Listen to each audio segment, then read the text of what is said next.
দর্শক, আজকে কথা বলবো যুক্তরাষ্ট্রের নতুন অভিবাসন নীতি নিয়ে। গ্রিন কার্ড আবেদনের ক্ষেত্রে নতুন একটা বিধিমালা জারি করেছে মার্কিন যুক্তরাষ্ট্র, সেটি নিয়েই মূলত আজকে কথা বলবো। যুক্তরাষ্ট্রে অস্থায়ী ভিসা নিয়ে যাওয়া বিদেশি নাগরিকদের স্থায়ী বসবাসের ক্ষেত্রে অর্থাৎ গ্রিন কার্ডের আবেদন করতে হলে এখন থেকে নিজ দেশে ফেরত যেতে হবে। ট্রাম্প প্রশাসন নতুন এই সিদ্ধান্তের কথা জানিয়েছে। বর্তমানে বৈধ অভিবাসন ব্যবস্থাকে আরও শক্তিশালী করতে এই পদক্ষেপ নেওয়া হয়েছে বলে দাবি করেছে যুক্তরাষ্ট্রের প্রশাসন।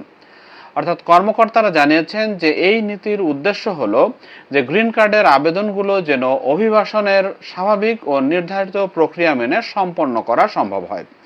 ট্রাম্প প্রশাসনের মতে বিদ্যমান ব্যবস্থার আইনি ফাঁকফোকর ব্যবহার করে স্থায়ী মর্যাদার আবেদন করার সময় বিদেশি নাগরিকরা যাতে যুক্তরাষ্ট্রে অবস্থান করতে না পারেন তা নিশ্চিত করতেই এই নতুন ধরনের উদ্যোগ।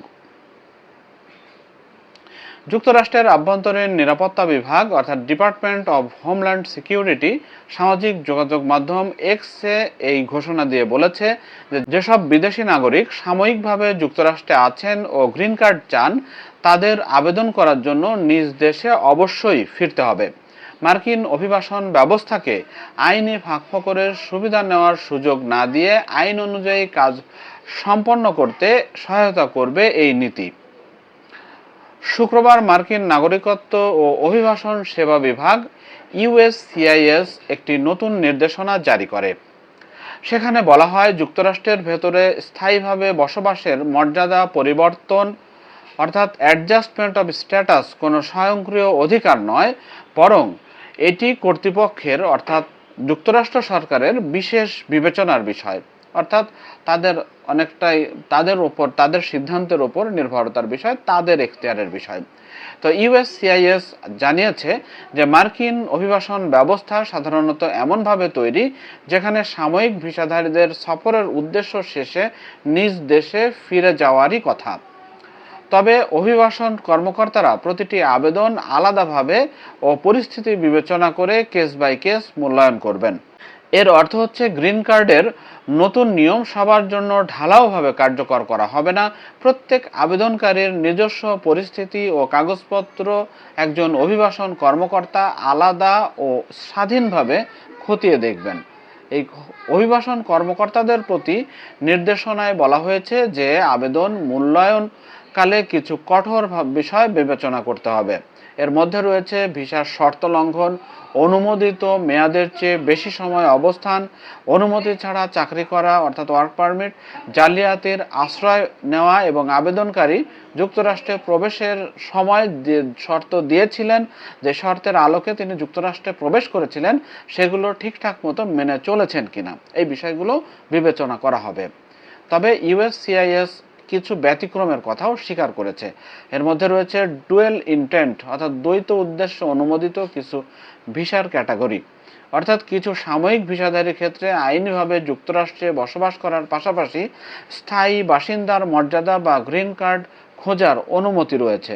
সংস্থাটি জানিয়েছে যে এই ক্যাটাগরি গ্রিন কার্ড পাওয়ার নিশ্চয়তা দেয় না।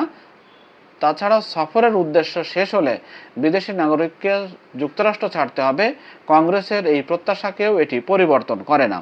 সংস্থাটি আরও জানিয়েছে যে এই নতুন ও পরিমার্জিত নির্দেশনার ফলে অন্যান্য অভিবাসন মামলার প্রক্রিয়া সম্পন্ন করার ক্ষেত্রে বাড়তি মনোযোগ দেওয়ার জন্য প্রয়োজনীয় জনবল ও সম্পদ পাওয়া যাবে।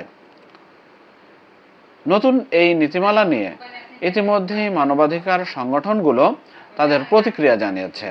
তারা এই প্রক্রিয়াকে নিয়ে প্রশ্ন তুলেছে এবং নিন্দা জানিয়েছে।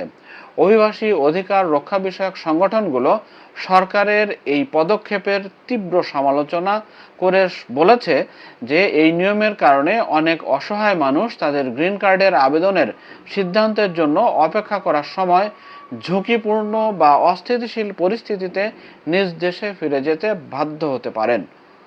শরণার্থী ও অন্য অভিবাসীদের সহায়তাকারী অলাভজনক সংস্থা এইচআইএএস বলেছে যে এই নীতির কারণে মানব পাচারের শিকার ব্যক্তি, নির্যাতিত ও অবহেলিত শিশুরা ক্ষতিগ্রস্ত হতে পারেন, কারণ স্থায়ীভাবে বসবাসের প্রক্রিয়ায় কিছু অংশ সম্পন্ন করার জন্য তাদেরও এখন যুক্তরাষ্ট্র ছাড়তে হবে।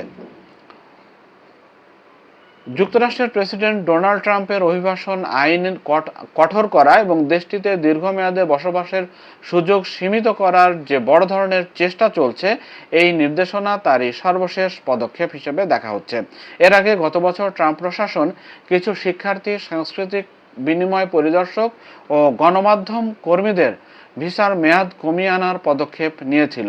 গত জানুয়ারি মাসে মার্কিন পররাষ্ট্র দপ্তর ঘোষণা করে যে ট্রাম্প আবার ক্ষমতায় আসার পর এ পর্যন্ত 1 লাখেরও বেশি ভিসা বাতিল করা হয়েছে।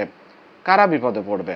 আসলে এই উদ্যোগে কারা বিপদে পড়বে, ছোট্ট একটি উদাহরণ যদি দেই, তাহলে আপনারা জানেন যে যখন তালেবান সরকার ক্ষমতায় আসলো এবং যুক্তরাষ্ট্র আফগানিস্তান মানে আনুষ্ঠানিকভাবে ছেড়ে গেল, তো সেই সময় কিন্তু আমরা বিমানবন্দরে মানে প্রচণ্ড ভিড় দেখেছি। তারপরে জোর জবরদস্তি করে মানে ঝুলে পড়তে দেখেছি। বিমানে ওঠার ক্ষেত্রে তাড়াহুড়া এবং কোনো ধরনের নিয়মনীতি শৃঙ্খলার ব্যত্যয় ঘটতে দেখেছি। তো সেখানে যদি এমন হয় যে তালেবানদের শাসন শোষণের ভয়ে ভীত হয়ে কেউ যুক্তরাষ্ট্রে কোনো মতো পাড়ি জমিয়েছে, সে যদি ধরেন আবেদন করতে চায় স্থায়ীভাবে বসবাসের জন্য, তাকে আবারও এই তালেবান শাসিত আফগানিস্তানে ফিরে আসতে হবে। তাহলে বিষয়টা কত মানে জীবনের জন্য কত বড় ঝুঁকিপূর্ণ বিষয় হবে সহজেই অনুমান করা যায়। একইভাবে বাংলাদেশের ক্ষেত্রেও যে সমস্ত রাজনৈতিক পরিস্থিতির কারণে বাংলাদেশ ত্যাগ করে যুক্তরাষ্ট্রে পাড়ি জমিয়েছিলেন, অথবা অনেক বাংলাদেশি যারা মানে নির্দিষ্ট মেয়াদের পরেও যুক্তরাষ্ট্রে থেকে গিয়েছেন, তাদেরকে কিন্তু আবার দেশে আসতে হবে, যেটি অনেক ক্ষেত্রে তাদের জন্য লাইফ রিস্কের কারণ ঘটাবে। সুতরাং যুক্তরাষ্ট্র সরকারের এই নতুন অভিবাসন নীতি নিঃসন্দেহে অভিবাসীদের জন্য মানে আরো কঠিন পরিস্থিতি তৈরি করলো।